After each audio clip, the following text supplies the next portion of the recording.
We're into May now, and the Federal Reserve down in the States as well as the Bank of Canada seem to be stalling on the interest rates. We'll let you know what this means for the Canadian housing market for the upcoming months. So remember to watch this episode of Ottawa Real Estate Buzz to the very end. As always, please remember to like this video, subscribe to our YouTube channel, and click that little bell icon so you'll get notifications as soon as we make posts. So let's get going.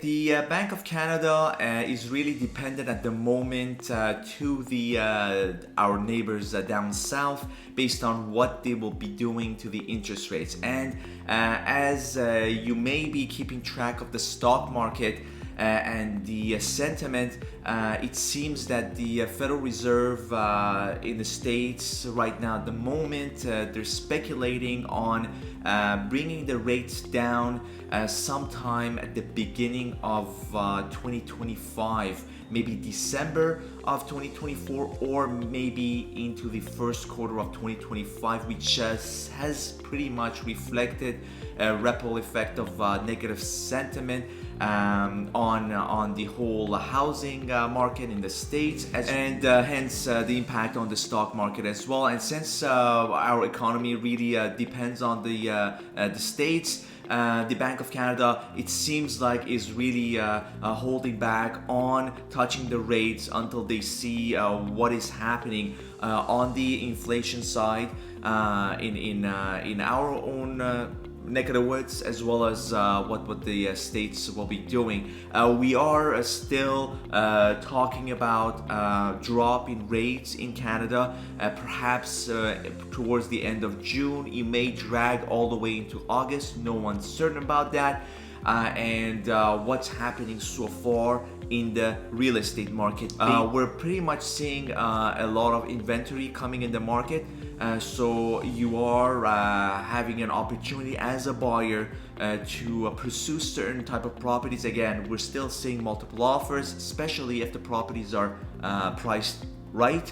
And this is a fantastic opportunity for, I feel, for buyers who don't want to compete in the coming months and to take the risk on the current rates. Perhaps strategizing on the best type of mortgage to get to secure a sort of a mortgage so that they're not really locked into something in a few years or so. A variable is an option, maybe a 1 to 3 year fixed rate is an option, and this way it's a great advantage. And for the sellers, most cases the sellers are buying anyhow, so you will perhaps have to accommodate and based on the price that you'll be selling your property. Rather, you are in the market for purchasing, you'll see more options. It's case by case, whether you're a buyer or a seller. However, we speculate and analyze this. Yes, we do currently have about 3 months worth of inventory at hand, yet the number of buyers that are standing on the sidelines and waiting for certainty, more certainty, it completely outnumbers that. And when that happens, the market's going to be flooded, and it will essentially impact the prices, the home prices, and the availability. And no matter how much we or the government pushes the new development side of things, there has to be an incentive for builders to build. With the costs of labor, costs of materials, and the lack of incentives right now, it's just the motivation isn't there for builders to do anything until they see what's happening on the interest rate side of things and the borrowing. Okay, so we'll take a look at the numbers for the month of April to provide you with a better idea to know what's going on and what is happening or going to happen in the coming months. Looking at the residential freeholds, non-condominiums for the month of April. Looking at the new listings for 2024, we had 2,274 listings versus last year, which was 1,602. So that's an increase of 42%. So the inventory is there, and buyers take notice, and I think it's the timing is just right.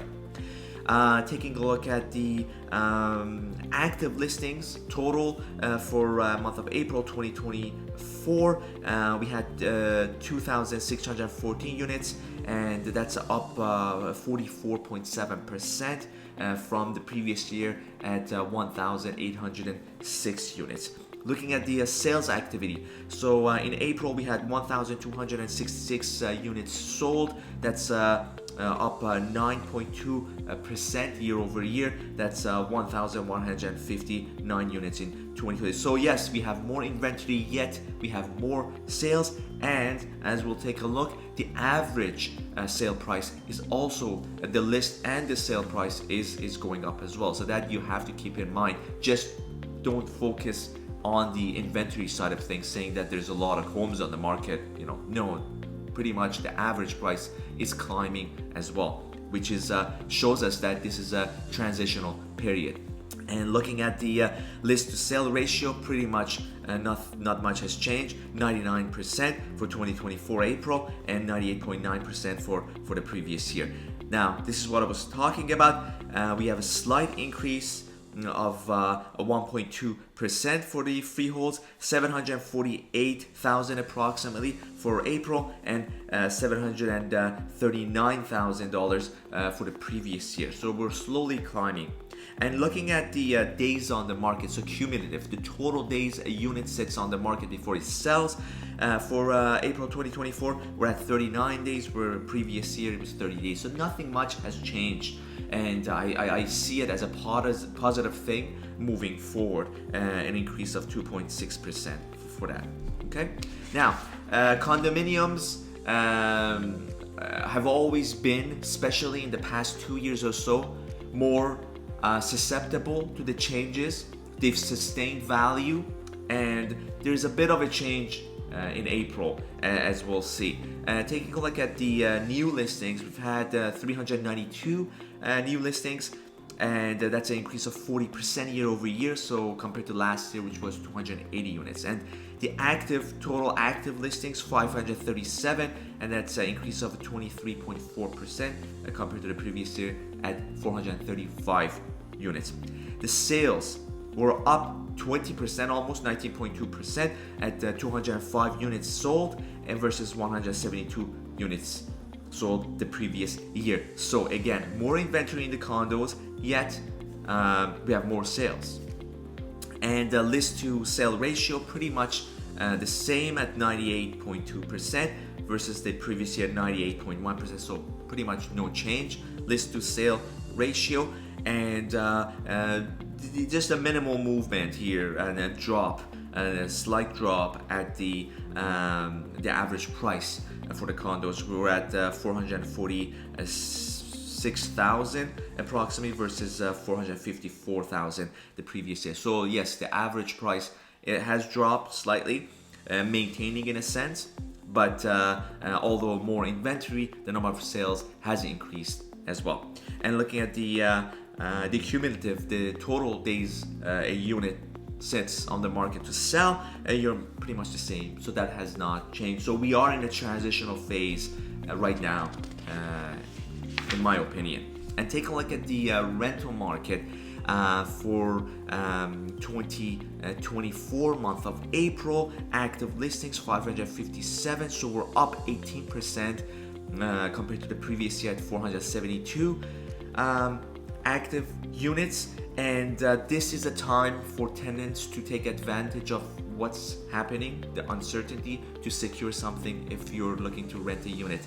Otherwise, from my own listings and what's happening in May, the month of May will be completely different because the average is just climbing steadily. Looking at the sales activity, rented units, 474 units rented versus 509 units the previous year, so that's a drop of almost 7% in the number of rented units. And the average, yet the average is climbing. Although we have more inventory and the number of rented units has dropped, the average is climbing. And for April 2024, we had $2,732 per month, an increase of 3.76% versus the previous year at $2,633 per month. And total cumulative days on the market, a unit sits to get rented, 24 days for 2024 April, drop of 4% approximately, and 25 days the previous year. So not a lot has changed on the number of days it takes a unit to rent out. What is my take on this? I feel at the moment it is a good time for buyers to take advantage and purchase something, for sellers to sell, and they have to remember as sellers to be realistic and listen to their realtors, because this is what we do, and the comparables that we use are factual things. There are a lot of, especially if it's your primary home, there's a lot of personal attachment, emotion attached to the sale of a home. That's completely understood, but you have to realize that a home needs to be priced right, especially in this market with a higher amount of inventory.